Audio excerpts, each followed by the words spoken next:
Fútbol Rebelde Ecuador. Fútbol Rebelde Ecuador.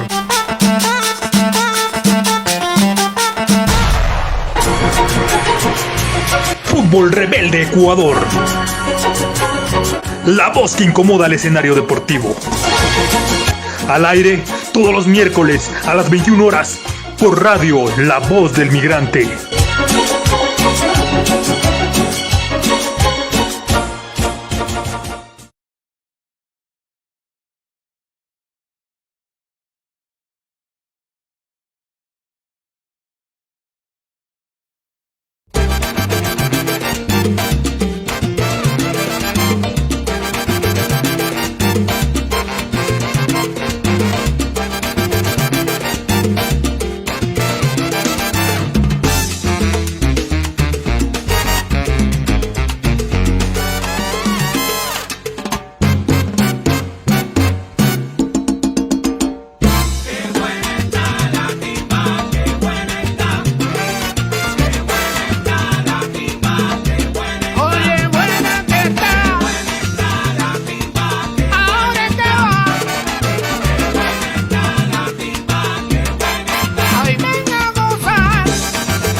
Fútbol Rebelde Ecuador. Fútbol Rebelde Ecuador.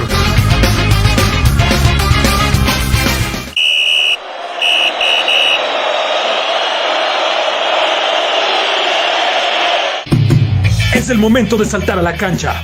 Está a punto de iniciar el único programa deportivo rebelde del país. Fútbol Rebelde Ecuador.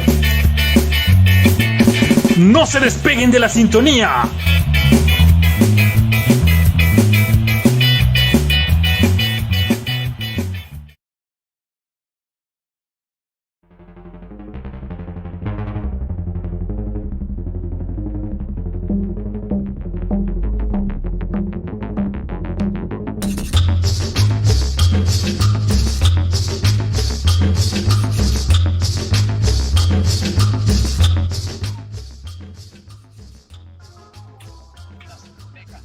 Hola, hola con todos, buenas noches. Y llegó el miércoles, un miércoles más de Fútbol Rebelde Ecuador. Nuevamente gracias por seguirnos, gracias por estar aquí. Hoy tenemos un programa especial, hoy tenemos un invitado también de lujo. Un poco también contextualizando, ya hablamos un poco sobre lo que sucedía con la protesta social allá en Colombia y hoy vamos a referirnos y contextualizar un poco también sobre la situación en Chile, sobre el tema de la constituyente, el proceso constituyente como tal, así que tendremos un invitado ahí justamente de lujo de un colectivo amigo que estará hoy con nosotros, así que invitados a quedarse, como ya saben, estamos aquí con ustedes. No se olviden de compartir, darle like a la página y de difundir para que podamos llegar a más personas. Agradecemos también a Ecuador Today y a La Voz del Migrante por siempre darnos el aguante, porque gracias a ellos estamos aquí hoy con ustedes como cada miércoles. Y no se olviden que estamos el domingo 9 de la noche en Ecuador, 11 de la noche en Argentina en la Conquista del Pan. Y por Editorial Mestiza, los compañeros de Editorial Mestiza que también nos retransmiten, 2 de la tarde en Chile, 1 de la tarde en Ecuador, así con el programa el día de hoy. Mandarle un saludo también a la Red Internacional de Fútbol Rebelde y Popular y a hinchadas antifascistas que siempre nos hacen el aguante. Y sin más, le doy el paso al Doug Espoli. ¿Qué dice Doug? ¿Cómo le va? Feliz de estar usted, pues. ¿Cómo le va, Luisito? Claro, ya sabe, ya la felicidad de cuando ya el equipo gana después de un año que no participó. Pero bueno, eso ya después vamos a conversar un poquito ahí con el compañero Mateo, que debe estar un poco triste también de esa victoria contundente que tuvo el Espoli con el Deportivo Quito. 3-1. Así. Ya va a exagerar. Así contundente nomás, fue 3, así como que para no cansarnos, porque el otro partido ya va a ser un poco ya más complicado con el Rayo. Así que no nos cansamos mucho, solo hicimos los 3 goles y ya nos defendimos nomás. Pero bueno, un saludo para toda la people que se conecta todos los miércoles en Fútbol Rebelde. Hoy vamos a tener un programa muy especial, creo que vamos a seguir esa misma línea de la que hemos estado trabajando y conociendo, ¿no? Lo que está sucediendo con estas luchas antiimperialistas en América Latina. Yo creo que es súper importante. Alguna vez cuando nos reunimos nosotros en el 2019 gritábamos alerta, alerta que camina el antiimperialismo por América Latina y ahí está, ¿no? Yo creo que las luchas estudiantiles, las luchas populares, las luchas de las mujeres están armándose. Yo creo que es muy importante ir conociendo los contextos que se van dando en los diferentes países, ¿no? Y ahora el caso chileno, que es un caso muy complejo, el caso chileno, ¿no? Porque en algún momento era el ejemplo del neoliberalismo en América Latina y ahora vemos que es un fracaso total, ¿no? Entonces sí es importante como ir debatiendo y todo eso y que la gente vaya conociendo del gobierno que nosotros tenemos Lazo, que va a ser un gobierno neoliberal y al que nosotros tenemos que estar constantemente luchando, ¿no? Así que un programa súper bacán. Vamos a hablar de la segunda categoría, el fútbol femenino aquí en el Ecuador y también un poco del fútbol femenino en la Champions. Y luego hablaremos también de lo que ha sucedido en la política ecuatoriana, ¿no? Cada día más nefastas. Eso, Andresito. Hay un saludo a la people del Espoli que debe estar feliz. Que festejó. Y sí, tenemos un programa bastante interesante. También vamos a hablar sobre los camisetazos, sobre las alianzas, los pactos que nos deja la política ecuatoriana también en coyuntura un poco más adelante. Pero bueno, también le doy el paso al Doc Warmi, que está con nosotros también. ¿Qué dice, Doc? ¿Cómo le va? Buenas noches. ¿Cómo le va, Andresito? Buenas noches. ¿Cómo le va ahí a toda la mesa? Primero que nada, muchas gracias al compa por visitarnos desde Chile. Extenderle el saludo fraterno, las felicitaciones porque Chile se ha convertido en ejemplo de lucha. Y vamos a conversar así en ejemplo de organización también, ¿no? Saludos a todos los que nos ven en las retransmisiones también. Esperemos tengamos un buen programa y arranquemos nomás que el tiempo es oro. Esa es la actitud. Y sí, bueno, como ya hablamos, un proceso bastante interesante. Lo que pasa en Chile también es sepultar la constitución surgida de la dictadura. Así que le cedo el paso ahí, el pase gol, digámoslo así, al compa Tomás de Fútbol y Resistencias. Buenas noches, ¿qué tal, Tomás? ¿Qué tal, compa? ¿Cómo estás? Un gusto tenerte aquí. Buenas noches, Andrés. La paro de pecho y doy las gracias también al espacio, a ustedes, para poder conversar un poco sobre lo que está ocurriendo aquí en Chile. Chévere, sí. Y vamos a darle con todo, vamos a darle todo lo que ha sido este proceso constituyente. Pero antes que nada, antes de conocer un poco, quisiéramos que nos cuentes, Tomás, en qué consiste Fútbol y Resistencias, cómo surgen, cuáles han sido sus líneas de acción un poco para que también la gente que nos está escuchando se pueda enterar y saber lo que hacen ustedes. Bueno, la verdad es que Fútbol y Resistencia surge hace un par de años atrás, no recuerdo muy bien hace cuántos años específicamente. Yo no estuve en la génesis de ese espacio de organización, pero sí podría contarles que Fútbol y Resistencia se coloca como un espacio de coordinación de otros espacios también.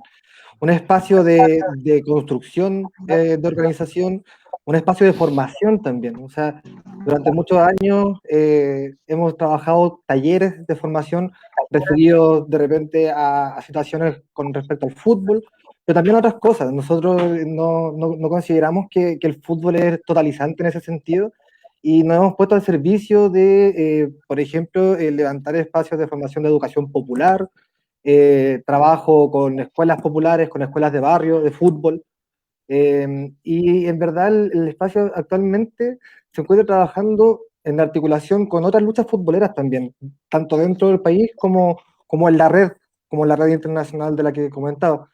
Y dentro del país ya llevamos, hace 2 fines de semana atrás, se realizó el segundo encuentro de luchas futboleras, donde se agrupan distintos colectivos, organizaciones de hinchas, organizaciones de, como les decía, de escuelas de fútbol de barrio, de escuelas de fútbol populares, y para tener más o menos una mirada común en relación a lo que está ocurriendo tanto a nivel país como específicamente con respecto al fútbol. O sea, nosotros últimamente hemos trabajado la idea de acabar con la sociedad anónima dentro del fútbol chileno, el daño que le han hecho un poco el mercado y la lógica del mercado a los clubes, como muchos clubes también han terminado en bancarrota. Y finalmente este encuentro de lucha futbolera en Chile viene a responder un poco a eso, a tener una idea común y poder tener un horizonte también común donde hacia dónde avanzar quienes estamos aquí metidos en las organizaciones relacionadas con el fútbol. Buenísimo. Y sí, también Fútbol Resistencia es parte de la Red Internacional de Fútbol Rebelde Popular. Hemos trabajado en algunas cosas, así que también aprovechar y darles un saludo. Dele, Doc, es Polizú. Ahí le cedo el pase. Ya, bacán. No, qué chévere que estén haciendo un trabajo, su trabajo y es muy importante porque si bien ustedes comienzan a poner la lucha desde la idea de liberar al fútbol, ¿no? Politizar al fútbol, que es una de las cuestiones importantes, también generan estas luchas futboleras desde la literatura. O sea, coméntanos un poquito, antes de pasar a la cuestión más política en sí, ¿cómo es esta relación que ustedes están teniendo con los encuentros de luchas futboleras y cómo esto termina siendo puesto en la práctica ya en los textos, en los libros, en la difusión, ¿no? Para reflexionar todos esos encuentros, generar esas incomodidades al sistema, pero también para aprender sobre la experiencia y los saberes del... Creo que se cortó. Ahí está, Doc. Creo que se cortó, Doc. Que sí, ¿me escuchas? Sí, ahí estamos. Ya, no se escuchó la pregunta. No, se cortó. Dele, Doc. Perdón, capaz que fue el internet. Bueno, lo que decía es cómo ustedes, que nos comentes un poquito de esta acción colectiva que ustedes van teniendo dentro de las luchas futboleras, la politización del fútbol, con esta idea de crear compilados de textos, generando como estas editoriales alternativas para conocer estas reflexiones, los encuentros, estas formas de incomodar al sistema mediante el fútbol, pero también mediante las prácticas editoriales alternativas. Coméntanos un poquito sobre esto, ¿sí? ¿Cómo lo Sí, realizan y cuál es sí, el por objetivo en sí, ¿no? Sí, por supuesto. Mira, igual nosotros en el espacio de fútbol y resistencia tenemos hartos compañeros y compañeras que eh, se dedican, o sea, no sé si se dedican directamente, pero parte de su quehacer cotidiano es trabajar la producción de conocimiento de una forma alternativa. ¿Por qué? Porque igual consideramos que muchas veces la producción de conocimiento muy académica queda como en la academia misma y nosotros no nos interesa que quede en la academia misma, principalmente porque no trabajamos directamente con la academia, no trabajamos directamente con las universidades o centros de investigación, sino más bien trabajamos con la gente de barrio, trabajamos con la gente de los territorios, de las poblaciones, y muchas veces a esa gente no le llegan los textos, no le llega la producción de conocimiento y si es que llegase a llegar, llega de una forma en la que no es tan entendible, con palabras muy aparatosas, muy difíciles de entender, y de eso se han encargado algunos compañeros que incluso han iniciado proyectos propios, como lo es la editorial Mestiza, La Mestiza, que retransmite este programa, y se han dedicado también a llevar ese conocimiento y a sistematizar un poco lo que hemos ido hablando, que igual es un tema complejo, o sea, sistematizar discusiones de encuentros de 50 organizaciones distintas como son el encuentro de lucha futbolera, no es una tarea fácil, para nada. Entonces ahí el trabajo ha sido arduo de varios compañeros y compañeras y, y en ese sentido como que yo aplaudo, yo no participo directamente como les comentaba, pero creo que es sumamente importante poder bajar un poco a estas discusiones que se dan en otros términos a un lenguaje futbolero, a un lenguaje común para la gente de a pie, como se dice aquí en Chile. La gente de a pie la consideramos el común y corriente.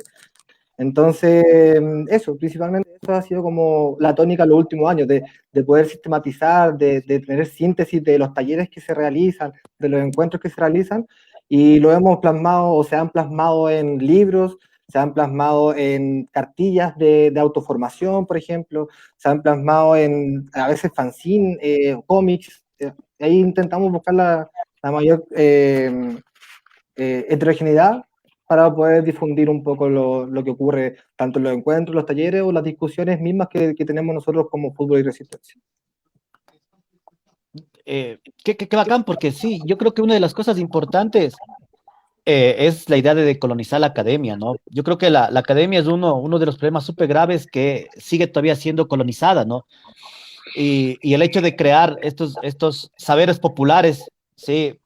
Y crear conocimientos del pueblo, yo creo que es una resistencia para la idea de decolonizar todo el pensamiento y todo el conocimiento latinoamericano. Lastimosamente, en nuestras escuelas, universidades, nosotros aprendemos el conocimiento occidental, pero ¿cómo llegar, ¿no? Con el conocimiento latinoamericano y es parte de ahí, ¿no? Estas acciones colectivas dentro de los saberes populares que me parecen súper chéveres. Claro, sí, por supuesto. Sí, tiene razón. Yo lo que quería quizás desviar un poco la atención de ese tema porque qué bacán que es que se trabaje de esta manera para despolitizar el fútbol. Pero con una pregunta un poco más coyuntural quisiera averiguarte, compa, ¿qué es lo que se siente desde las organizaciones sociales en resistencia con los resultados que se dieron el domingo? Wow, una gran pregunta. Es complejo, yo creo que no hay no hay un único pensamiento, no hay una única voz.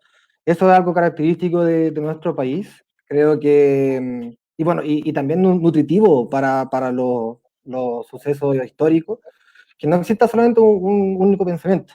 Mira, yo podría comentarte que existe por un lado una importante esperanza. Creo que la gente ha colocado una esperanza en este proceso, en el proceso de la asamblea, o sea, el proceso de la nueva constitución, que es a través de una convención constituyente, no es una asamblea constituyente como tal. Y ahí quizás podemos conversar después de qué se trata la convención constituyente. Pero por un lado está como sensación de esperanza, de que quizás pueden cambiar las cosas que han ocurrido en los últimos 30, 40 años en Chile, pero también existen varios sectores que lo ven con desconfianza, por lo mismo que ha ocurrido durante las últimas décadas en nuestro país, porque finalmente la idea del duopolio, que no solamente en Chile, sino que en gran parte de Latinoamérica, hace tener desconfianza frente a un proceso que podría haber sido con muchas otras garantías, y que de repente por haber delegado a que se gestara el proceso en los partidos tradicionales, por ejemplo, a veces esas garantías no se ven con buenos ojos que se puedan cumplir. Entonces ahí está como ese vaivén entre la esperanza, pero también un poco ahí de incertidumbre, como de verlo con ojos de escéptico todavía. Justamente, dele, Doc, perdone que le corte. Sí, un poco nos queda la duda, ¿no? Porque por un lado hay esa lectura que se da desde afuera de que ha sido que está bueno que independientes, que la izquierda, entre comillas, haya ganado un buen tanto de los puestos para la convención constituyente, pero también vemos de compañeros y compañeras de otras organizaciones lecturas de que sigue siendo una farsa, ¿no? De que sigue estando controlado el poder por una élite económica, por una élite política, y que en esa constituyente no se refleja los intereses del pueblo. ¿Ustedes por dónde más se colocarían? ¿Por qué lado? Mira, antes de responder, me voy a colocar de los políticos. Antes de responder la pregunta como tal, igual comentarte que quizás hay un sentimiento generalizado de que es necesario cambiar la Constitución. Eso no está como en tela de juicio. La Constitución actualmente en Chile fue creada en dictadura, fue impuesta en dictadura. Se crearon los principales pilares económicos, culturales, valóricos, el sistema de pensiones, que es pésimo, el sistema de salud, el sistema de educación. Entonces, todos esos elementos, la población en general tiene clarísimo que es necesario cambiarlo. El tema yo creo que empieza a surgir y empieza a tener como un carácter de no saber bien si es que creer o no en este proceso, por dónde inicia el cambio de constitución, que finalmente tiene que ver con la revuelta del 18 de octubre en Chile. Una revuelta que fue totalmente espontánea, que muchas, o sea, si bien se veía venir porque siempre ha sido una olla de presión, nadie sabía cómo iba a ser, nadie sabía cómo iba a explotar, y esa revuelta fue de un carácter de una violencia muy alta, y yo diría que con conciencia de que la violencia que se estaba ejerciendo era una violencia política y también desde una raya contenida de la gente en general. Entonces, lo que ocurre es que un mes prácticamente después de que inicia la revuelta en Chile, exactamente el 15 de noviembre, se junta la totalidad de partidos políticos, de derecha, de centro izquierda, y también los partidos nuevos, los partidos más progresistas, Frente Amplio, se juntan todos, están largas horas debatiendo qué hacer con respecto a lo que estaba ocurriendo en Chile, porque la revuelta no había acabado. De hecho, se estaban gestando espacios de organización muy, muy claves para ver cómo seguía dándose la revuelta, y ellos entregan ni siquiera como una propuesta, como algo que se va a hacer, el cambio de constitución, y le colocan el acuerdo por la paz. Y sin consultarle a nadie, y si bien se estaba conversando la necesidad de cambiar la constitución, era una de las necesidades de la población en Chile, porque claro, es el pilar fundamental que sostiene el resto de cosas que precarizan y generan desigualdad en nuestro país. La gente en ese momento no era como un grito unísono que dijera como, oh, queremos nueva constitución o asamblea constituyente, sino que habían diferentes situaciones. Entonces fue una situación como impuesta desde ese momento, y también tuvo un costo, porque digamos lo que estaban los partidos de derecha que apoyaron a la dictadura dentro de ese acuerdo, y ellos no iban a dejar que fuese así simplemente, así como, ok, le damos la nueva constitución, sino que el costo principal fueron leyes represivas en ese momento que mantienen hasta el día de hoy compañeros presos y compañeras presas. Entonces, por eso, desde su gestación, ahí hay un problema desde la gestación en torno a la desconfianza frente al proceso. como, ok, sí, lo más probable es que yo, que estaba protestando, que estaba en la revuelta, en los espacios de discusión dentro de la revuelta, lo más probable es que pensaba que era necesaria una nueva constitución, pero me la vinieron a entregar, me dijeron así como, esta va a ser la constitución, o sea, esta va a ser así va a ser el proceso, nosotros vamos a decir cuáles van a ser los quórums, y eso igual, claro, como dices tú, en varios sectores de la revuelta y de organizaciones, causó desconfianza desde un inicio. Exactamente. Dele, dele, dele. Ya, chévere. Sí, yo voy con una inquietud justamente alrededor de eso, pero antes voy con los saludos también y hay una pregunta para Tomás justamente en los saludos. Un saludo para Fantasma de la Altura, gracias por seguirnos, compa. Dice, buenas noches, buen programa. ¿Hincha de qué club es el invitado? Pregunta ahí para Tomás, que ya nos dijo, pero yo le he contado a Tomás. Yo soy hincha de Colo-Colo desde la cuna al cajón, como se dice aquí en Chile, eh, familia colocolina, y participo también en algunos espacios con respecto a Colo-Colo, de hinchas. Intentamos ahí para dar el dato y la información que últimamente se está gestando un movimiento de hinchas, de socios, que pretenden recuperar el club, se llama Recuperemos Colo-Colo, y bueno, eso. Chévere, chévere. Ahí, y justamente en eso iba mi inquietud también, porque uno de los planteamientos, aparte de que, o sea, de que se intenta de que cambiar la constitución un poco, superar esta estela de la dictadura, todo el proceso, además de la resistencia que hubo, pero uno de los puntos trascendentales que muchos colectivos, hay mucha reflexión al respecto, es de qué manera dentro de la constitución, la nueva constitución que se va a redactar, se puede cambiar esta figura de las sociedades anónimas, el caso mismo de Colo Colo, ¿no? No sé cómo visualizas tú, Tomás, este tema de las sociedades anónimas. ¿Ves factible que sea posible por medio de la Constitución el cambiar este modelo de gestión, el recuperar un poco los clubes para los hinchas y que dejen de ser algo así como una especie de empresas? No sé, ahí más o menos qué nos puedes contar.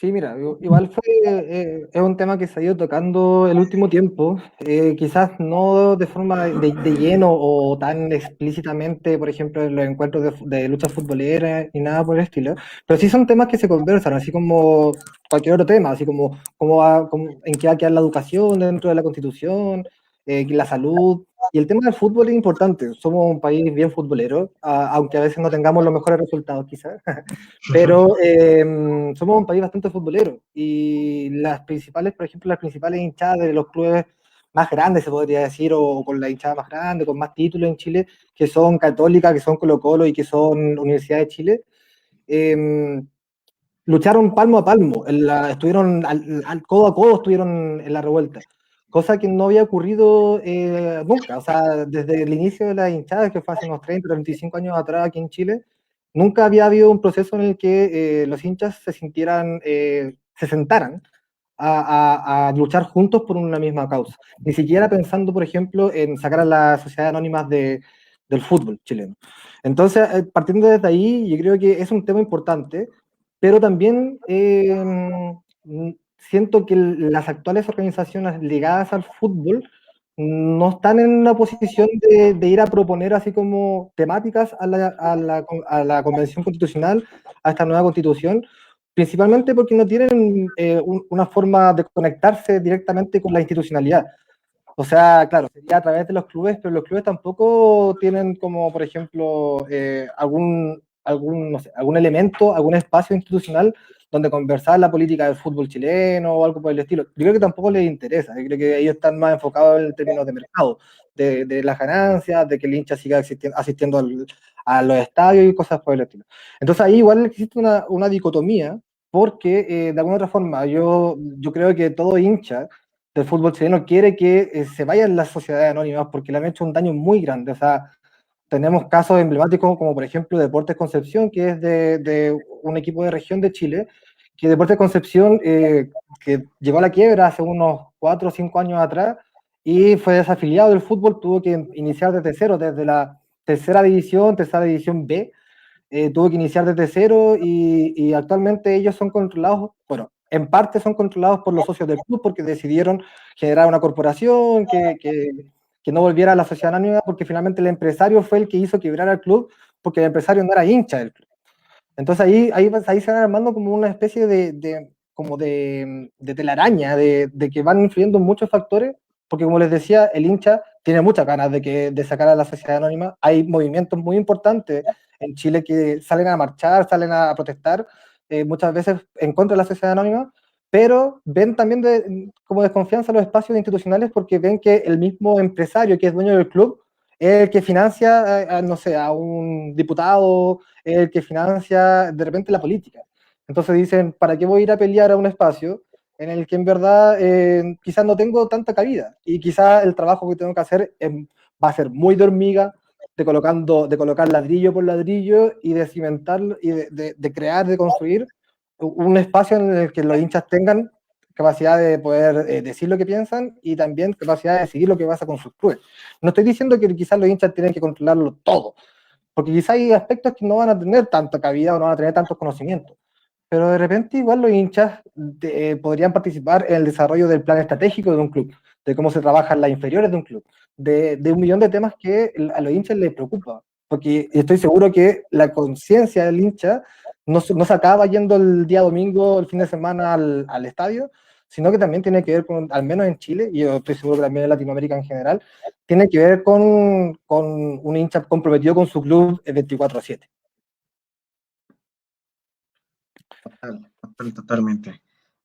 A recordar ahí, al menos desde este espacio de Fútbol Rebelde Ecuador, siempre le hemos apostado a eso, ¿no? Recuperar un poco la esencia de los clubes. Los clubes se deben a los hinchas principalmente, antes que a empresas, que sociedades anónimas, que a los dueños de cada club, sino que simplemente responden a los hinchas, y creo que eso es fundamental. A eso le apostamos desde este espacio también, y qué bueno recalcar en ese sentido. Doug Espoli, tal vez usted. Sí, yo quisiera ver, que nos comentes un poquito sobre un tema que es muy complejo y que creo que es como que muy importante hablarlo dentro de esto, lo que habíamos hablado anterior, era la memoria y todo esto, ¿no? Y claro, me gusta a mí un poeta chileno que se llama Raúl Zurita, ¿no? Y él tiene una frase, de hecho, de un libro que se llama Canto a su amor desaparecido, en donde dice, pero mi amor ha quedado pegado al mar, a las rocas y a las montañas, ¿no? Que es como un verso como muy tenaz, ¿no? Eh, y claro, que ese relato que parte de esa frase muy conocida en Chile, que es, aquí se está torturando un hombre. Y claro, ¿no? Esas torturas que, bueno, en el proceso van cambiando de dinámicas, ¿no? Y vemos que hay otro tipo de torturas y que los gobiernos neoliberales lo están básicamente cambiando, o sea, ¿no? Y a la final terminan siendo lo mismo, ¿no? Vemos que en Colombia pasa eso, vimos que en Ecuador pasó en el 2019, en Chile también luego las protestas de octubre, que solamente fue porque era la subida de los pasajes, pero no solamente era la subida de los pasajes. Coméntame cómo se está manejando esta idea de estas nuevas torturas que se están manejando en Chile y cómo ustedes han salido de combate y se han estado organizando, ¿no? Que me parece súper importante ir recapitulando toda esta idea de la tortura y qué está pasando con los países, ¿no? O sea, las resistencias. Sí, sí, mira, la verdad que el 18 de octubre en Chile del 2019 igual marcó un punto de inflexión en el sentido de que, no sé, yo participo y creo que muchos compañeros y compañeras hemos participado en los últimos 10 años en las movilizaciones estudiantiles, movilizaciones por el agua, por los pueblos originarios, pero siempre eran movilizaciones como bien gremialistas, bien apartadas una de la otra. Y el 18 de octubre del 2019 en Chile es un punto de inflexión porque se deja de pensar en yo lucho por lo mío, yo lucho como estudiante, yo lucho como mapuche, yo lucho como mujer, sino que luchamos como pueblo chileno. La problemática ahí fue que el asedio del Estado chileno, la represión del Estado chileno cayó muy fuerte. Cayó muy fuerte y de hecho comentábamos con los compañeros las últimas semanas viendo las imágenes y también conversando con compañeros en Colombia de situaciones muy parecidas. O sea, estamos hablando de salida de militares a la calle, estamos hablando de estados de queda, estados de sitio, estábamos hablando, por ejemplo, de que en Chile los primeros días de la revuelta, porque la revuelta igual venía hace una semana gestándose, venía hace una semana estudiantes secundarios haciendo evasiones de metro, evasiones de transporte público, pero el 18 de octubre, que justo el día viernes, no sé si fue un día viernes, yo me acuerdo muy claro, y que fue un punto de inflexión y que ya la gente no aguantó nada más. Y el problema fue que el día sábado, el día siguiente, teníamos ya a los militares en la calle y con un despliegue que no se veía. O sea, yo creo que muchos de nuestros papás, muchos de nuestros abuelos, sintieron mucho miedo después de eso, porque fue un despliegue que uno veía a un militar en cada esquina con su fusil en la mano. Cada día y cada noche se sabían de compañeros y compañeras torturadas, se supo de compañeros que fueron maniatados así, la mano atrás hacia un poste y lo dejaron solo. Entonces, fue sobre todo para las generaciones como de nuestros padres y nuestros abuelos, fue volver a revivir lo que fue la dictadura hace 40 años atrás. Y eso surgió mucho miedo. O sea, hubo mucho miedo de parte de la gente, pero se contrarrestó también con que existía toda una generación de estudiantes, una generación de jóvenes y también de adultos que no habían vivido la dictadura, que no vivieron la dictadura, y que un poco de decir, ok, si seguimos teniendo miedo, no nos van a seguir escuchando, porque llevamos muchos años intentando cambiar ciertas cosas. O sea, recién hace unos años atrás se logró cierto porcentaje de gratuidad en la educación después de luchar durante muchos años. O sea, de la educación superior para los universitarios, que es una de las educaciones más caras de Latinoamérica. O sea, no sé, estudiar aquí un año de medicina cuesta $12.000, por ejemplo, y más. Entonces, a lo que voy es que específicamente el inicio de la revuelta tiene esos tintes de un sector de la población con mucho miedo por ver las mismas imágenes que vivieron durante muchos años, con desaparecidos, con compañeros muertos, con compañeros torturados y de formas de torturas muy graves. Y por otro lado, un sector de la población que decía, ok, sí, entendemos su miedo, pero no vamos a dar pie atrás, ya este es un momento en el que no vamos a dar pie atrás.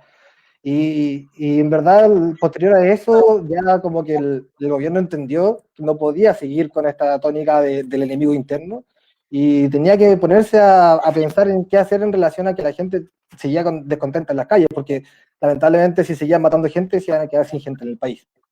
O sea, nosotros hoy día, por ejemplo, tenemos alrededor de 3.000 compañeros y compañeras que son presos políticos, son presos de la revuelta con procesos sumamente irregulares, y que eso también es parte de una tortura.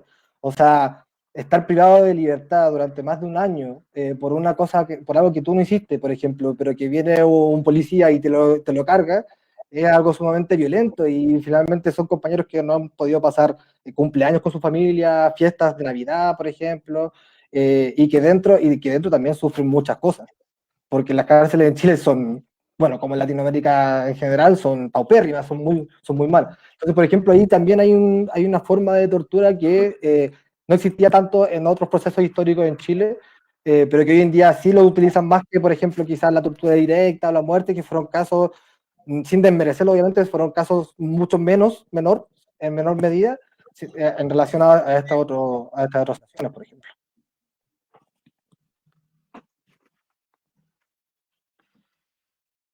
Dale de Wemi. Uy, sí. Es muy complejo, ¿no? Todo lo que pasa y darse cuenta de que hay generaciones que no dimensionan lo que pasó, por ejemplo, en las dictaduras, ¿no? Con respecto, o sea, ahora como organizaciones, ¿qué espera pedir a los constituyentes? ¿Ustedes como organización tienen algún constituyente cerca? ¿Tienen alguna idea desde lo que fueron? Yo recuerdo que al principio, hasta finales del 2019, se organizaba gente, se organizaba en cada comuna, habían asambleas, había encuentros donde la gente iba planteando sus intereses y demás. De esos procesos ahora, ¿qué ha quedado? ¿Cómo se puede presionar a los constituyentes para que den resultados? Sí, mira, el 2019, como justo en el momento en el que se estaba ideando un poco el tema de este acuerdo por la paz que comenté al principio del programa, existían espacios, como comentas tú, que nosotros le llamábamos cabildos, y que estos cabildos funcionaban un poco como agrupar a la gente como por territorios y que ellos fueran conversando en las principales demandas que tenía la gente en general. Y el problema de eso es que se fue diluyendo. Y al menos hay análisis que dicen que se fue diluyendo también por este acuerdo como gestado desde arriba. Como un poco de, ok, tranquilos, como nosotros le vamos a dar la posibilidad de cambiar la constitución, pero van a ser con estas reglas. Entonces la gente dijo, ok, voy a esperar las reglas, voy a esperar el proceso, y ahí se fueron diluyendo muchos espacios. Otros se mantuvieron. De hecho, hubo mucho tiempo una coordinadora que se llamaba Coordinadora de Asambleas Territoriales, que juntaban a cabildos de un territorio, armaban una asamblea, y después los representantes de esa asamblea, por ejemplo, de una comuna, de un municipio, iban a la coordinadora de asambleas territoriales y generaban puntos en común. Ahora, nosotros en particular, como Fútbol y Resistencia, no tenemos ningún constituyente cerca, así como cercano.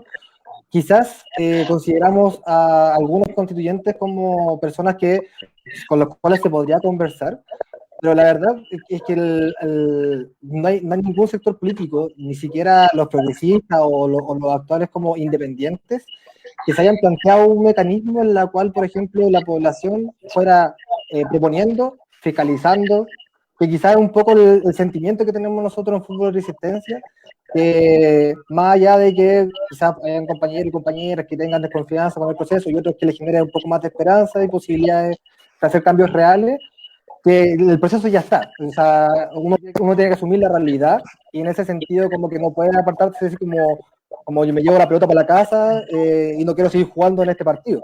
No creo que el partido quizás no tiene las mejores condiciones, estamos jugando en la cancha de barro, estamos jugando, no sé, contra un equipo multimillonario y somos un equipo de barrio, pero sí existe esa sensación y esa necesidad de pensar que el proceso tiene que ser recíproco, o sea, tiene que ser retroalimentado.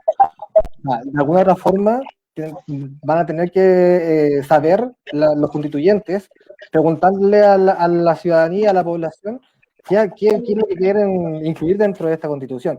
Claro, hay elementos comunes, como los que planteé al principio del programa, o sea, el final al sistema de pensión actual, no sé, algún cambio, o sea, por ejemplo, el derecho a la educación en Chile no está consagrado, por ejemplo, sino que está la libre enseñanza, que ahí cada uno decide y el que tiene más puede pagar más y puede tener una mejor educación, por ejemplo. Entonces, esos elementos quizás comunes ya están sobre la mesa, pero quizás hay otros relacionados principalmente, por ejemplo, al fútbol, al deporte, al ocio, que no se han conversado. Y yo creo que de alguna otra forma, si es que no existe una iniciativa por parte de los constituyentes de decir, oye, conversemos entre todos y nosotros lo llevamos a la asamblea y al espacio constituyente y ahí deliberamos, pero que salga de la iniciativa del pueblo, es posible que el pueblo se canse y exista un proceso de revuelta 2.0. Porque finalmente eso es lo que va a terminar, o puede terminar ocurriendo, de que la gente diga, ok, yo te elegí, confío en ti, tuve esperanza en que este proceso y me estás entregando quizás una carta magna que puede ser muy parecida, o quizás no está estipulado lo que nosotros como sociedad queremos. Y ahí no va a necesitar como que nadie llame a protestas, porque en verdad yo, al menos mi sentir, es que pueden volver a nacer espontáneamente, de forma como espontánea. Entonces, más o menos eso. De hecho, nosotros conversábamos en el espacio de Fútbol y Resistencia un poco, ok, el fútbol, la sociedad anónima, era un tema importante de poder tocar, por ejemplo, en este proceso constituyente, que los clubes tengan un rol social, o sea, como por ejemplo abrir los clubes a que no sean solamente pensados en relación al fútbol, sino como se dan en otras partes del mundo que son pensados en educación, son pensados, por ejemplo, hay estadios que tienen biblioteca adentro. ¿Cómo pensar el rol social del club deportivo, por ejemplo? Y también el tema del deporte en general, del acceso al deporte. En Chile hay deportes que es muy difícil acceder, como bueno, en casi todas partes del mundo, pero que sí son atractivos para la población. O sea, nosotros vibramos muchas veces con el tenis, por ejemplo, pero el acceso al tenis es un tema muy complejo. El tenis se juega entre personas que tienen dinero, entre personas, no sé si de la elite directamente, pero sí tienen la posibilidad de comprar los implementos y todo. El Ministerio de Deporte que existe hoy en día en Chile para no decirlo de otra forma, es un chiste. Es un chiste porque finalmente no fomenta el deporte y sus políticas son de en torno a elige vivir sano, salga a trotar a las 6 de la mañana antes de ir a clase al colegio y después ir a trabajar y al final no hay una idea de cómo trabajar el deporte como un plan estratégico, como un inicio desde la educación de los niños, por ejemplo, y niñas, y también qué hacemos con el ocio, o sea, el ocio en general, cómo trabajamos el ocio en relación a que si yo quiero hacer deporte, no tengo momentos durante el día de ocio para poder hacerlo, por ejemplo. Y quizás esos temas que son un poco más generales, sí serían interesantes poder trabajarlo en un espacio como el proceso constituyente. Eso. Ese sería el desafío, de hecho. Vamos con un par de saludos. Augusta Recalde nos dice, importante programa, importante la información que se da y el análisis que hacen de los movimientos sociales y el fútbol. Ezequiel Albo, un gran saludo a Lesa que siempre nos sigue, dice saludos combativos desde Lanús, abrazo de gol a toda la banda de fútbol rebelde. Y bueno, sí, creo que hemos sintetizado un poco los desafíos y todo lo que tiene que ser el tema de constituyente, lo que ha sido la revuelta también y lo que llevó a esto. Más bien para ir cerrando un poco, quisiera pedirte, Tomás, ahí como se lleva unas palabras finales, un poco en base a este proceso constituyente que viene y en base también, teniendo en cuenta las revueltas que se están dando, que se dieron en Chile, que se dieron aquí en Ecuador mismo, que se están dando en Colombia, alguna manera de reflexión final como para ir cerrando y las palabras finales, no sin antes agradecerte por haber estado hoy con nosotros. No, muchas gracias, Andrés. Quizás como dejar algunas reflexiones planteadas en torno a que por más que se pueda ver con confianza o desconfianza el proceso constituyente, creo que es relevante que tanto nosotros como organizaciones futboleras, como las organizaciones sociales y populares en general, sepan que en realidad el proceso constituyente es algo, pero en la calle, la organización de base es la que nunca se debe dejar de lado. Creo que delegar el poder completamente a que solamente unas personas lo puedan ejercer siempre es algo complejo. Y desde Fútbol y Resistencia siempre nos hemos planteado esa necesidad de estar donde hay que estar. Y en realidad nosotros estamos junto a la gente, junto a nuestro pueblo. Y también plantearle la necesidad de que las organizaciones futboleras, ya sea con un rol como el que tenemos nosotros, de educadores populares, de coordinación de otros espacios futboleros, pero también las organizaciones de hinchas, por ejemplo, las organizaciones en general relacionadas al fútbol, se metan en los temas que ocurren en sus países, no crean solamente que el fútbol termina englobando todo, y como nosotros lo vemos, y también como lo reflejó un lienzo que hubo en la revuelta, pasamos mucho tiempo peleando entre nosotros. Perdimos mucho tiempo peleando entre nosotros. Ese fue un lienzo muy hermoso que salió en la revuelta del 18 de octubre en Chile, y se refiere a que en verdad muchas veces peleamos por nuestro equipo. Aquí en Chile había situaciones sumamente complejas entre las barras de los equipos más ganadores, más grandes se podría decir. Y en verdad la revuelta nos dio un cachetazo en la cara y nos dijo, perdimos mucho tiempo peleando entre nosotros, el enemigo de otro. Y yo creo que eso es para nosotros lo importante de poder resaltar, y no solamente como un tema chileno, sino también latinoamericano. Nosotros, cuando ocurrió los sucesos de revuelta, nosotros lo consideramos una revuelta en Ecuador, el 2019, también fue una chispa para nosotros en Chile. O sea, nosotros vimos esos momentos y dijimos, o sea, nosotros, ¿qué estamos haciendo? Tenemos las peores condiciones que Ecuador de vida, y seguimos aquí mirando cómo nos cachetean en la cara. Entonces también yo quizás hace un llamado a que las organizaciones futboleras tengan participación en donde tenga que ser, en las organizaciones de barrio, en las organizaciones populares, en los diarios que difunden noticias de la población, cosas sociales, que se metan, participen, se organicen, y que también tengamos un grito al unísono de las organizaciones futboleras en Latinoamérica contra el imperialismo, el capitalismo y todo eso. Así que eso, yo más que nada agradecer también al espacio por la conversación. Cuando gusten, estamos abiertos como Fútbol y Resistencia a seguir siendo invitados aquí al programa, a conversar los temas que ustedes necesiten conversar. Y eso, muchas gracias a ustedes, muchas gracias compañeros en Argentina y a donde nos estén escuchando. Tomás, muchísimas gracias y no dudes, Fútbol Rebelde Ecuador es su casa también, así que esperemos contar con ustedes nuevamente en una próxima oportunidad para que más o menos nos vayan contando cómo va dándose este proceso e ir comentando un poco y nuevamente muchísimas gracias por haber estado hoy con nosotros y ya saben, Fútbol Rebelde Ecuador es su casa, así que bienvenido siempre. Muchas gracias, André. Muchas gracias, compañeros. Chévere, Tomás. Y solamente lo que les puedo decir es organícese, ¿no? Si bien tienen una nueva constitución y están en la lucha, pero yo creo que la organización está ahí, ¿no? Ningún político nos va a sacar de la, nos va a sacar de la pobreza, ¿no?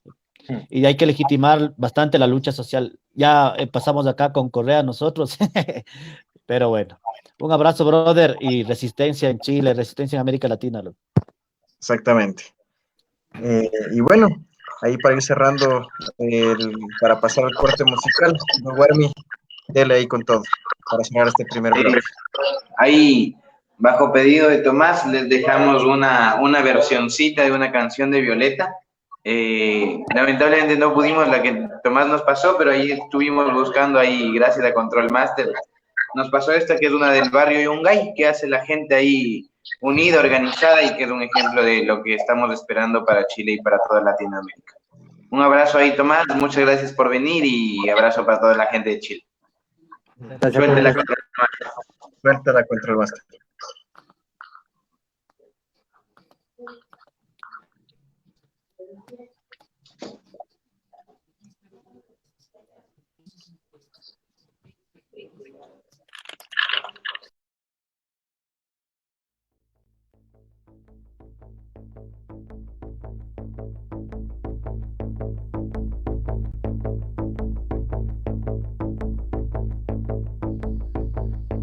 Miren cómo sonríen los presidentes cuando le hacen promesas al inocente.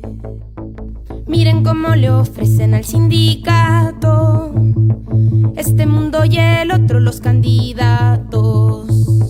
Miren cómo redoblan los juramentos, pero después del voto doble tormento.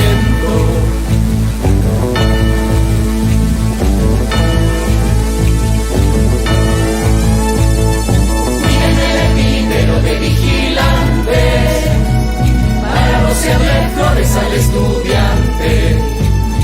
Miren cómo relucan carabineros para ofrecerle premios a los obreros. Miren cómo se visten cabo y sargento para teñir de rojo los pavimentos.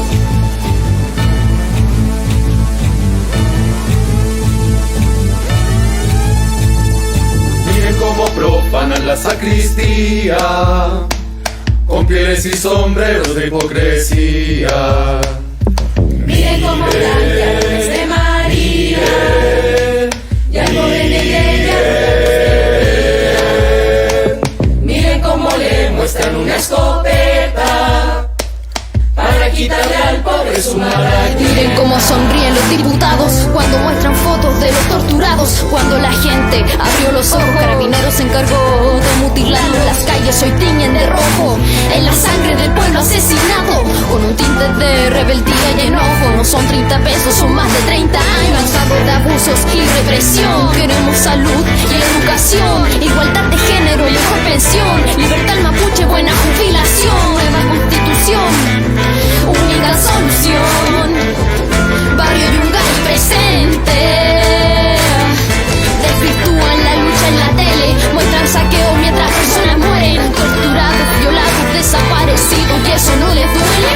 Intentando abortar, tantas mujeres mueren. Cuando un gay quiere adoptar no puede, mientras educación sexual nadie tiene. Mira cómo se ríen de nuestra gente.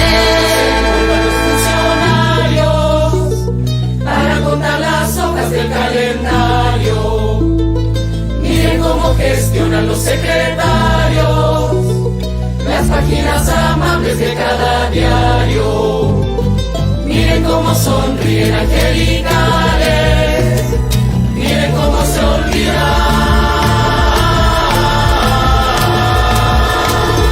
Miren cómo se olvidan que son mortales.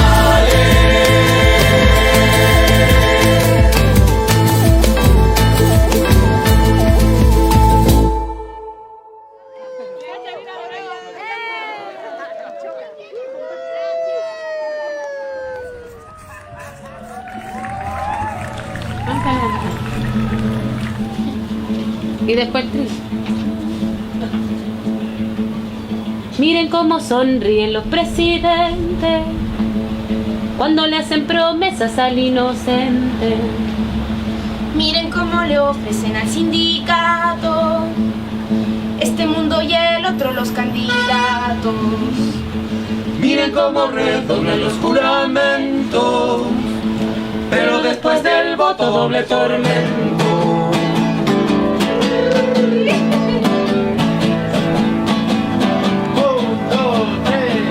Miren el hervidero de vigilantes para rociarle flores al estudiante. Miren cómo relumbra carabineros para ofrecerle premios a los obreros. Miren cómo se viste cabo y sargento para teñir de rojo los pavimentos.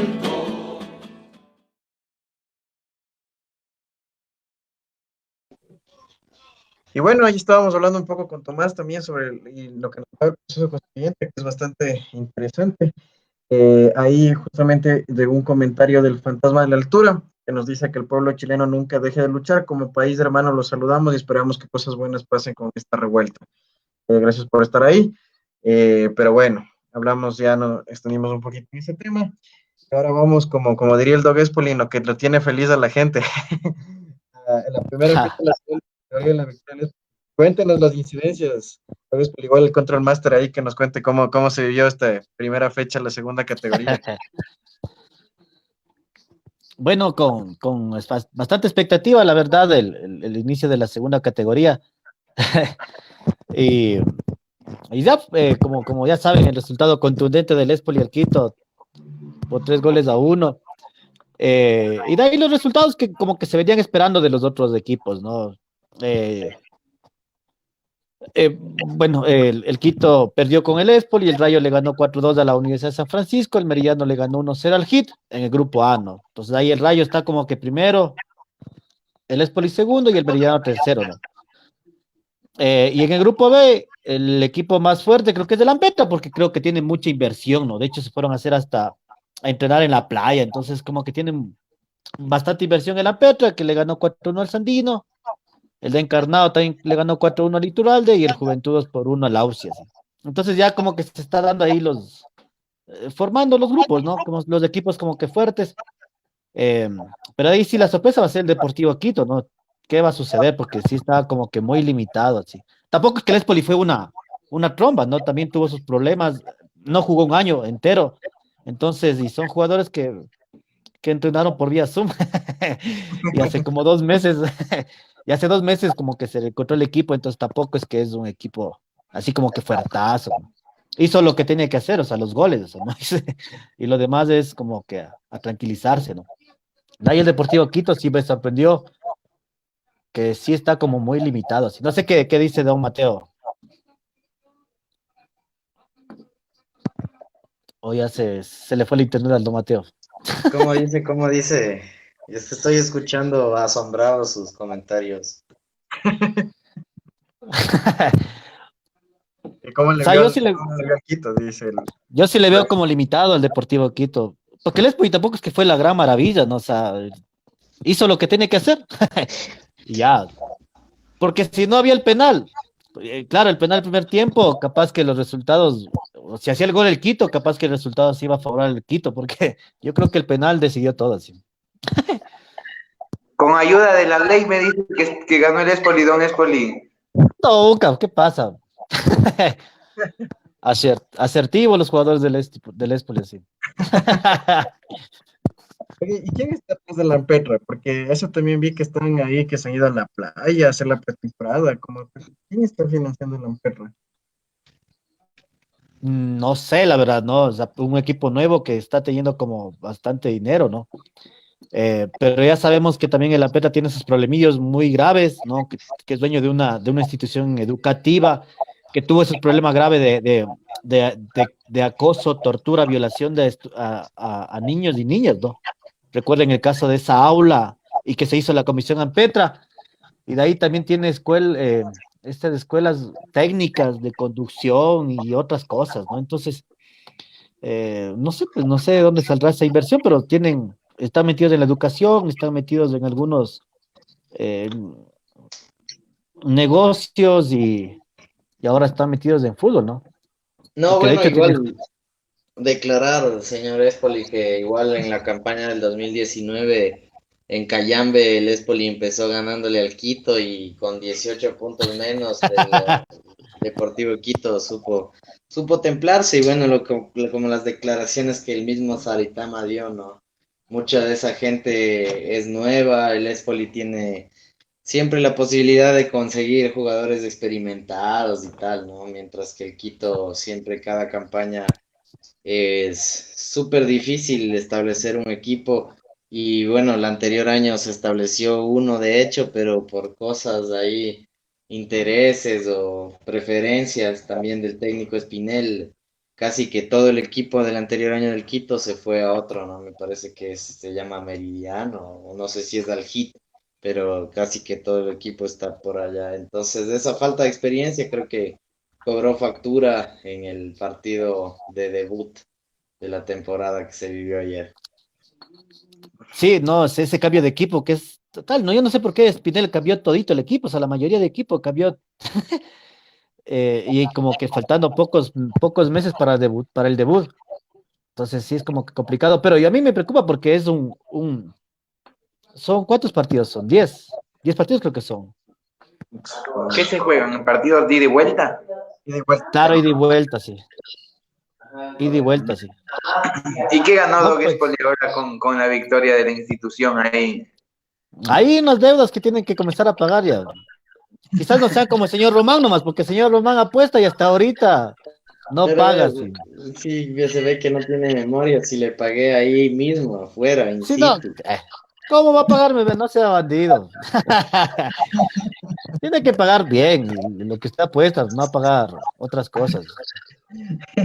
Oiga, Control Master, pero ahí surgió el rumor de que Doug Espoli llegó ahí escoltado de la fuerza policial al partido de ayer. Ahí, un Corsa. Claro, llegó en el celular de la policía.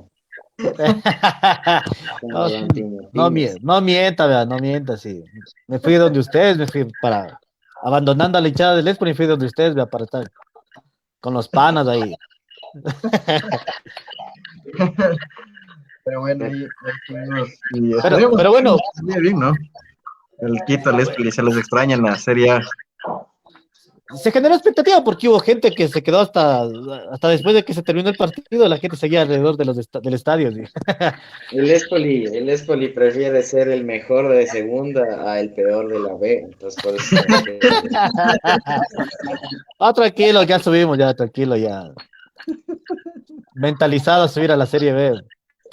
Oiga, y después del partido los jugadores hicieron declaraciones en apoyo al ESMAD o algo por el estilo. ¿Cuál los del Quito? No sé qué pasará. No sé, no. Especifique, señor Guarmilla, especifique.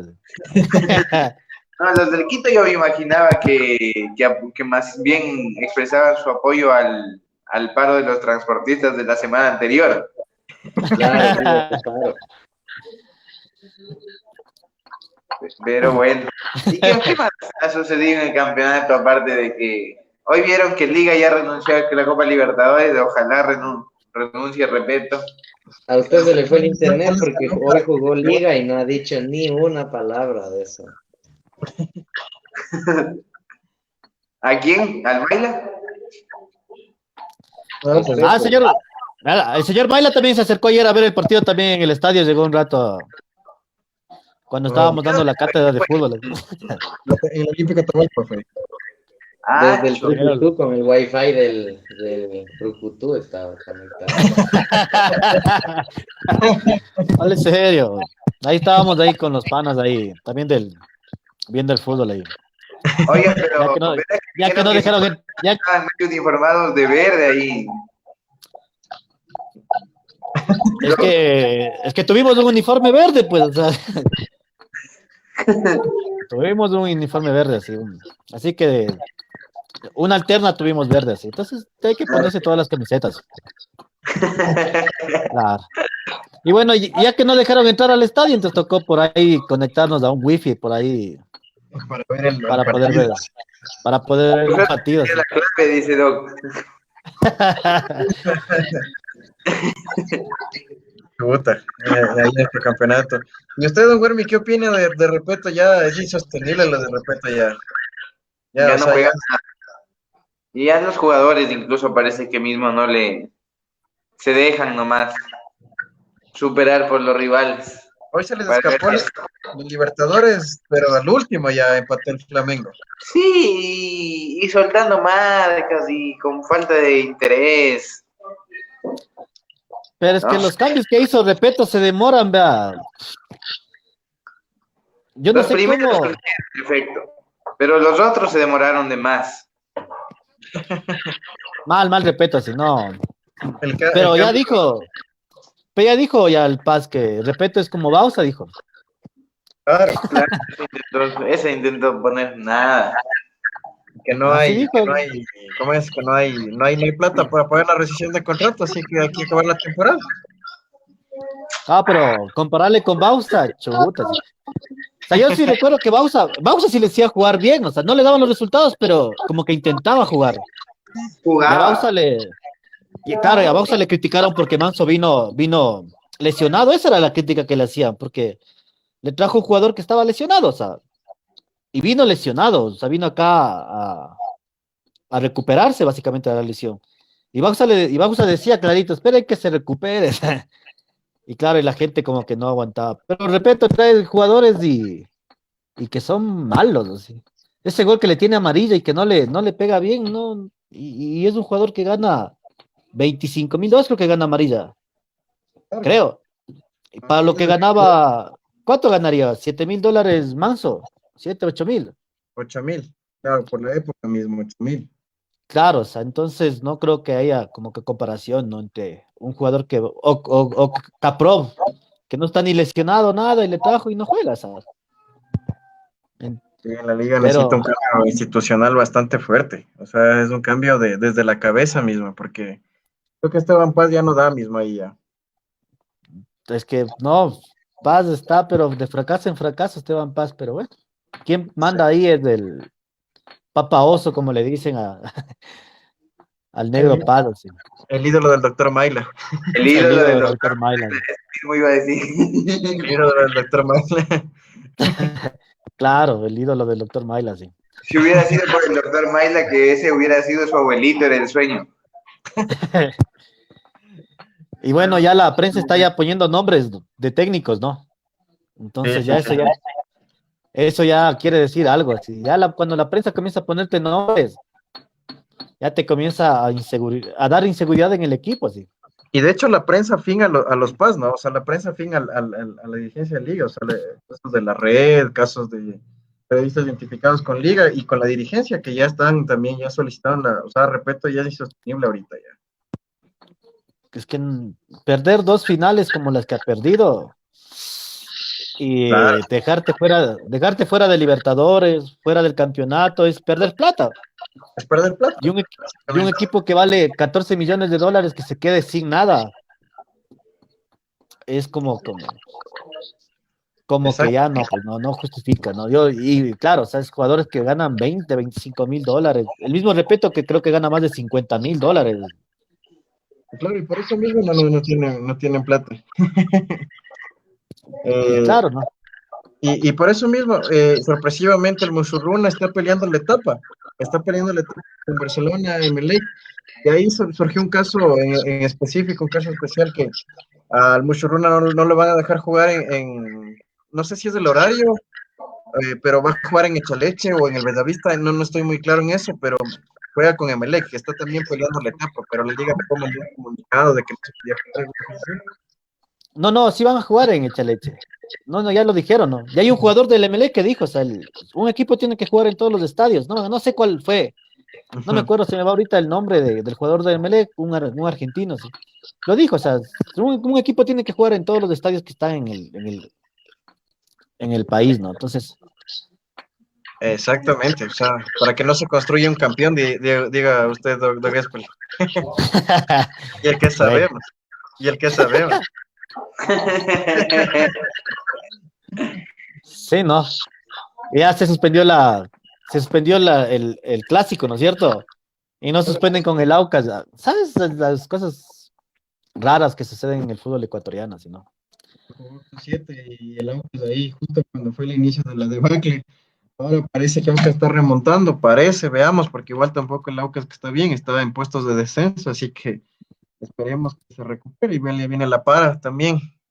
Esperemos que se recupere, pero justo en ese partido de los 7 jugadores no se tenía que jugar, ahí empezó la debacle y casi un mes que el Aucas no pudo ni ganar nada. Y ahorita, por ejemplo, en Sudamericana ganamos hace unos minutos, pero ya de qué sirve si ya estamos eliminados, así que mayor cosa no se puede hacer. Exactamente. Pasemos rapidito al fútbol femenino. Al fútbol femenino Liga de Campeones femenina, Champions League de campeón al Barcelona. Claro, ¿no? Que llega a ser el primer campeón de la Champions, ¿no? Le ganó 3-0 al Chelsea. 4-0. 4-0 fue. Acá 4-0 fue, ¿no? Es ver ver al mismo Barça, ¿no? Han visto cómo juega mucho toque, es excelente. ¿Verdad? Sí, no, muy buen equipo, la verdad. Muy buen equipo. Mejor que el Barça masculino, de hecho. Más toque, más táctica. Claro. No, y estuvo buen partido, ¿no? Yo me sorprendió del buen fútbol tanto del Barcelona, porque el Chelsea es como que se sintió sorprendido de buen toque, ¿no? No, sí me gustó bastante el fútbol del Barcelona femenino. Sí. Ese tiki-taka de madre. Y qué bueno que se están dando estos espacios como la Champions League, como ya lo hemos dicho, lo hemos defendido en este espacio. El fútbol femenino, comenzó a decir la Rosy, que le mandamos un saludo, que no nos está escuchando. No es ni fútbol masculino ni fútbol femenino, sino es fútbol simplemente. Y qué bueno que haya en estos espacios, que haya torneos así.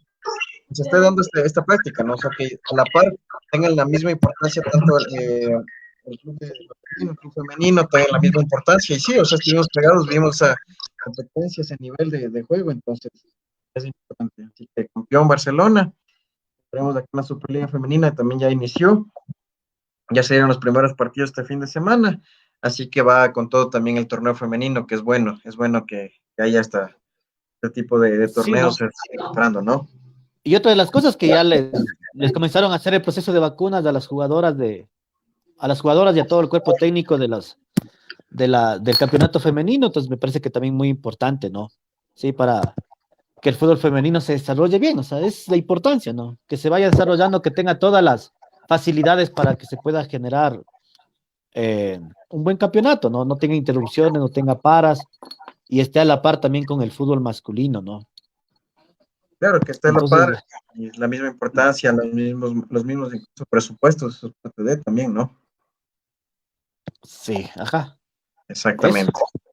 Eso en fútbol femenino. No sé, tal vez en fútbol internacional un poco, la registración de los clubes en los torneos internacionales, torneos Conmebol, y la vacunación, que lo dijeron, es importante también hablar rapidito en eso. Empezó la vacunación, no sé qué opinan ahí ustedes, doctores, ¿consideran es necesario? Bueno, finalmente la donación de las vacunas no viene ni del gobierno, nada, es parte de la Conmebol, pero es positivo que se vacunen a los jugadores y a la gente del fútbol con las vacunas que tengan. Yo de la vacunación primero me estaba preguntando si al Doc Espoli ya mismo le toca ahí entrar al cronograma, ya. Ya me vacuné, ya, don. Ya. Ya solo me falta la segunda dosis nomás, ya. Ni así no quisieron dejar entrar al estadio. Sí, yo dije, me vacuné. Y ni así no me dejaron entrar al estadio. Me pusieron con toda la cuadrilla, dice el Doc Espoli. Claro. No, porque... Docente, pues, señor. Estamos en primera línea, señor Mateo. Amigos de Diego Kendo, ponen usted, Doc Espoli, se hace loco. Estamos en primera línea los docentes, estamos vacunados. Claro. No sé, a la final, si hace el gasto con Mebol y demás, ¿qué más? O sea, a esa mafia se le va a poder reprochar algo. No sé, toca verle el lado positivo, como dice lo que es Polizar. Primero, qué bueno que se estén vacunando a los jugadores, después que se vacunen los jugadores. Y si nos van a seguir manteniendo encerrados, por lo menos así, para que se mantengan jugando, sería bueno. Pero bueno, ese es otro tema ya cuando se habla de la televisión pública y el acceso al fútbol, ¿no? Claro, ahora veamos qué va a pasar con los otros jugadores, los que no están, por ejemplo, los jugadores del fútbol barrial, ¿no? Que creo que son súper importantes también dentro de la dinámica de los barrios, porque el fútbol barrial genera economía popular y ellos también deberían estar en ese proceso de vacunación, los jugadores de fútbol barrial y los jugadores de la segunda categoría, ¿de qué va a pasar con ellos? Con los jugadores de que están peleando en la Copa Pichincha también, que van a subir a la segunda categoría, también son jugadores que deben ser parte de ese proceso de vacunación, ¿no? Pues, ¿qué va a pasar con ellos? Entonces, aquí se va a vacunar solamente a jugadores de la primera categoría, de la Serie A, y los invisibilizados, los otros, los que no están en ese famoso fútbol negocio, ¿no?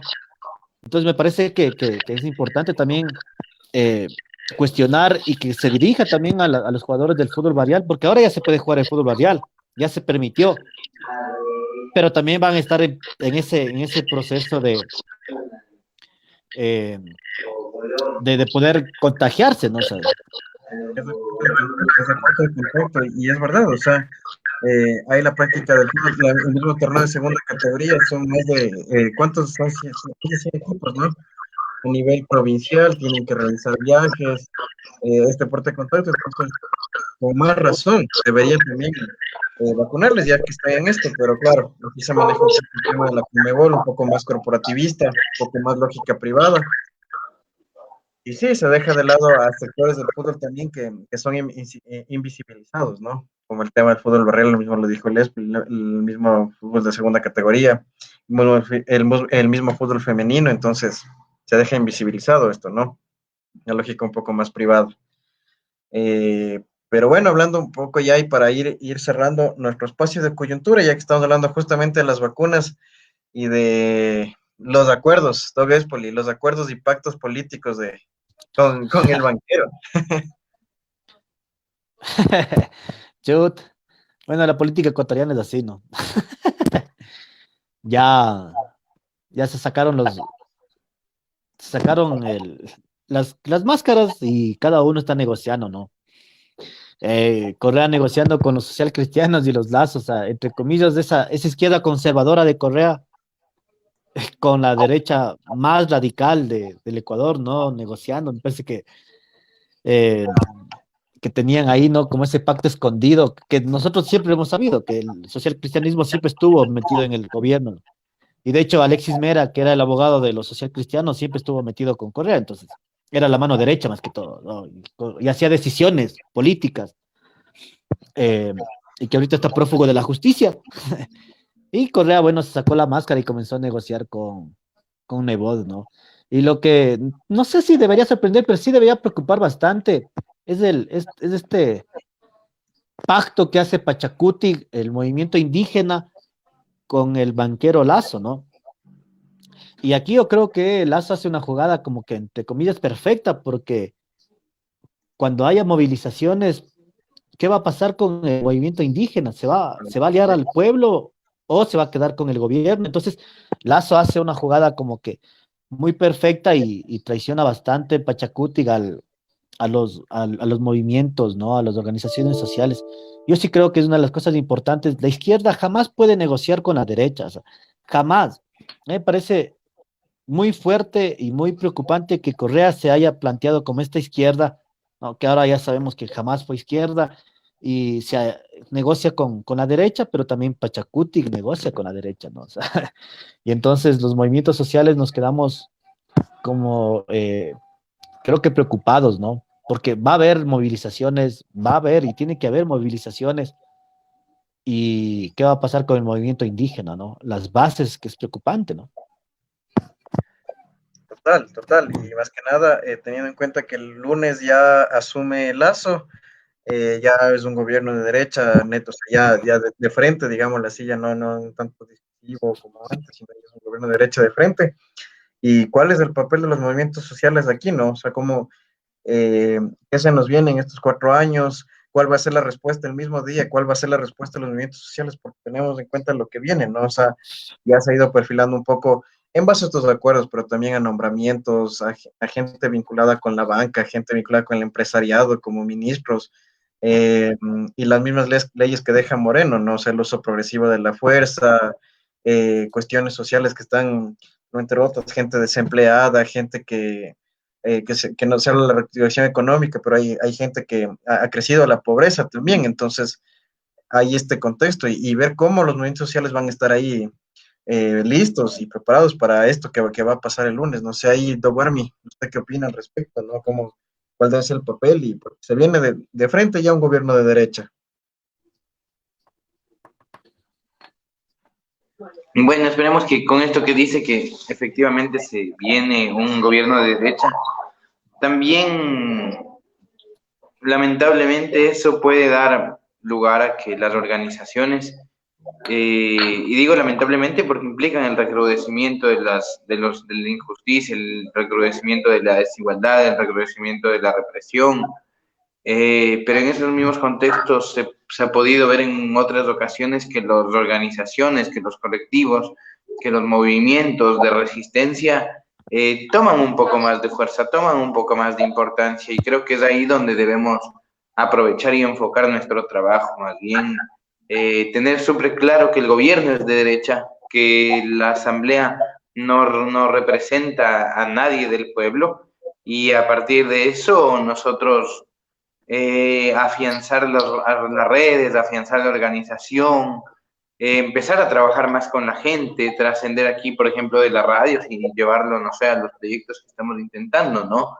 Creo que ese es el camino que debemos llevar frente a la lamentable situación que tenemos ahora en la política, no solo ecuatoriana, sino a nivel general en Argentina, en Latinoamérica y demás.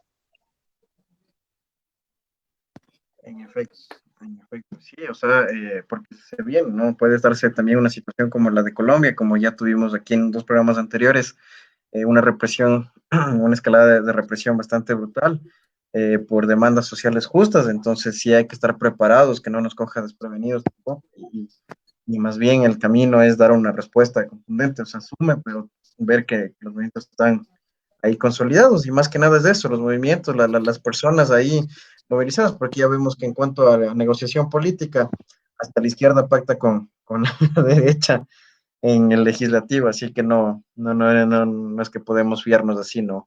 O los que se decían de izquierda, por ejemplo, también ya negocian y hablan directamente sus acuerdos con el socialcristianismo, por ejemplo. Entonces. y Correa ya le dice traidor a Lazo, ¿no?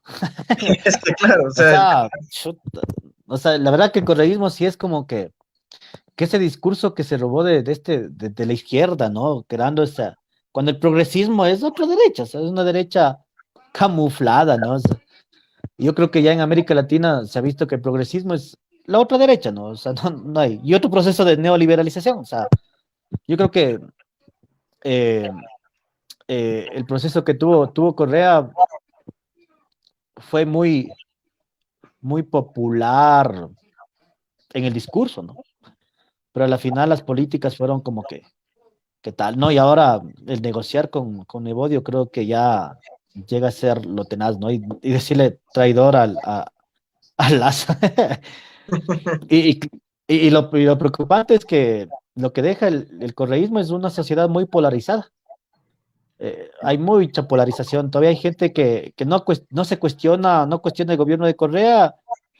Hay mucha gente que ha cuestionado y se ha salido, ha comprendido bien las cosas, pero hay otra cosa, hay mucho, creo que hay un porcentaje muy alto todavía que ahora está defendiendo a Nebot por defender a Correa, ¿no? Entonces, esa polarización que deja en la población, ¿no? En la gente, y eso es preocupante porque cuando exista un levantamiento, ¿qué va a suceder entre esta polarización, ¿no? Yo creo que sí hay que preocuparse bastante de lo que deja deja muy fragmentado el correísmo a los movimientos sociales. Yo creo que si bien el correísmo nos ayudó bastante a los movimientos sociales, ¿en qué? En saber cuáles son las cabezas que se vendieron por poder.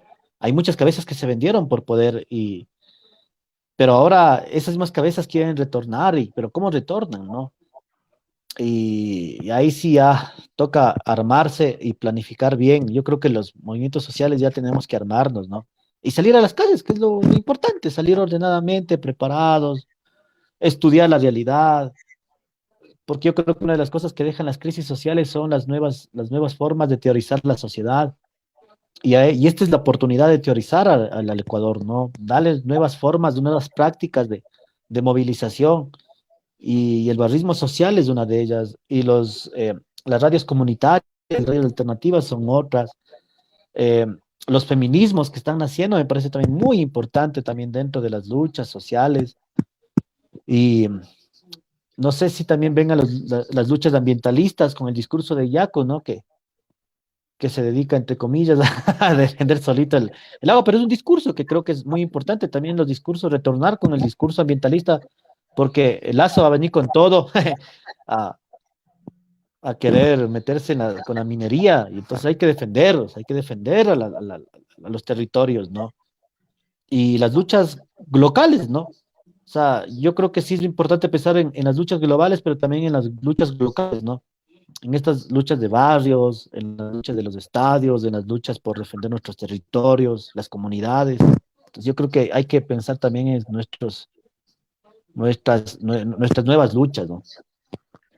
Y justamente ahí retomando un poco lo que decía Tomás en la entrevista, que fue interesante, que debe partir incluso desde colectivos futboleros, el tener conciencia un poco, el plantear procesos, plantear alternativas, el reflejar la realidad también. Entonces creo que también es un desafío, como digo, ¿no? El 24 de mayo asume Lazo y claro, se viene también un golpe fuerte, un gobierno de derecha netamente identificado, que vendrá con todo este tema de privatizaciones, con toda regresión de derechos. Entonces más bien que ahí como colectivos, organizaciones, movimientos sociales estemos prestos, más que nada para la resistencia, pero también para ir articulando cosas, o sea, que no nos cojan inmóviles sin respuesta a nada, ¿no? Que nos cojan de Claro, frente. y sacar a Exactamente. a esta gente nefasta y corrupta, ¿no? Y que terminamos con este defensor de los derechos humanos que fue un sinvergüenza golpeador de mujeres, ¿no? Y que está ahí ahorita siendo detenido por violencia sexual, ¿no? Que veamos que también las investigaciones, y claro, se termina un gobierno corrupto, un gobierno violento, un gobierno que desestructuró a un Estado y legitimó la corrupción, ¿no? Que me parece que no hay que olvidar y exigir que se sentencie a esta gente basura, ¿no? Que ha llegado al gobierno ecuatoriano, ¿no? Claro, claro, y que más allá de los líos judiciales que tenga Carrión, el defensor del pueblo, que no se desvirtúe aquel informe que recoge los testimonios, que recoge la violencia estatal que hubo en la represión de octubre, que finalmente haya justicia de alguna otra manera, que no se desvirtúe, que si bien él era la cabeza de la institución, pero no se desvirtúe el trabajo que se hizo, porque es un tema de violación de derechos humanos que tiene que ser reparado. Entonces, que eso no quede de lado tampoco. Sería el mensaje. No, y eso tiene que ser clave, porque yo he estado viendo en los medios de comunicación que quieren desvirtuar todo lo que sucedió en octubre con este, con esta,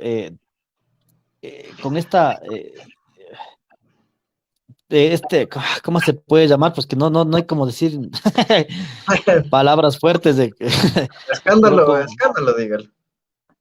no, es que un escándalo es muy poco para este ridículo, ¿no? Violento, Ujú. para la estupidez que hizo Carrión, ¿no? Y los medios de comunicación han querido estar desvirtuando de la investigación que se estaba llevando a cabo, ¿no?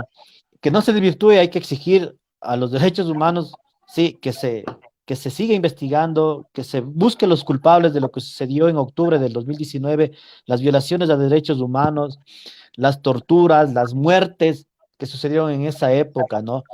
Porque no hay que olvidar que hay mucha gente que murió por defender un territorio y que fue torturada por la policía, que la policía violentó derechos humanos, violentó, agredió a hombres, mujeres, niños, ancianos y que están ahí, ¿no? Jamás se puede desvirtuar eso, ¿no? Y tenemos que exigir al Estado. Y aparte de eso, que los derechos humanos ha sido una... que se ha demorado bastante en la investigación, ¿no? Se ha demorado mucho y que creo que tiene como 11 millones de dólares anuales que tiene la Defensoría del Pueblo. Entonces, es importante exigir así.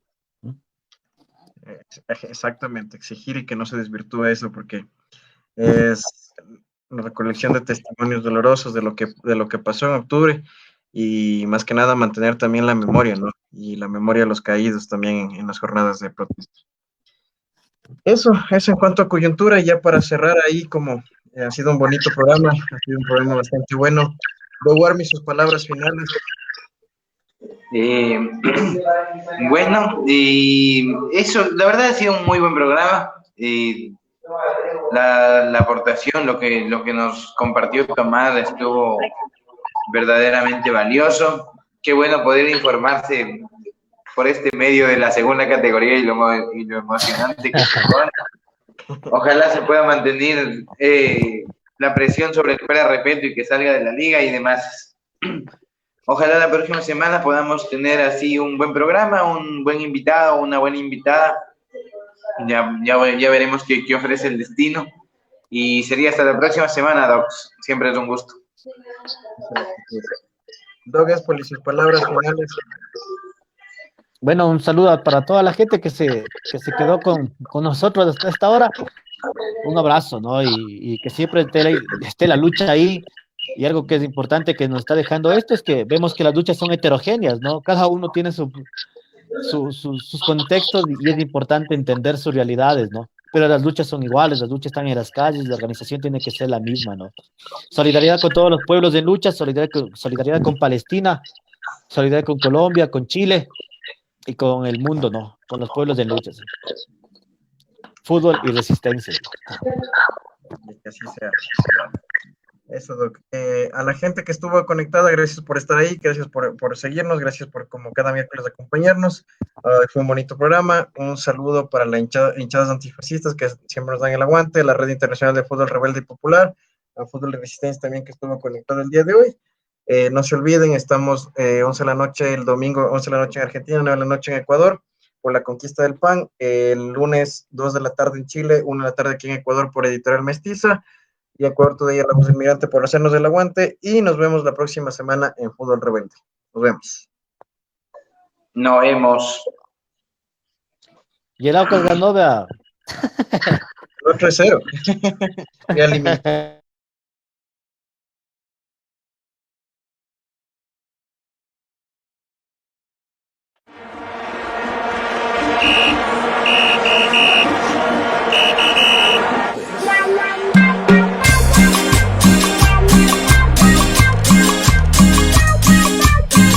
Hemos llegado al fin del tiempo de juego. Les esperamos la próxima semana en Fútbol Rebelde Ecuador. Me dejas así.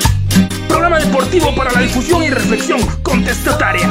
Apóyanos en nuestras redes sociales. Nos vemos para un próximo partido rebelde.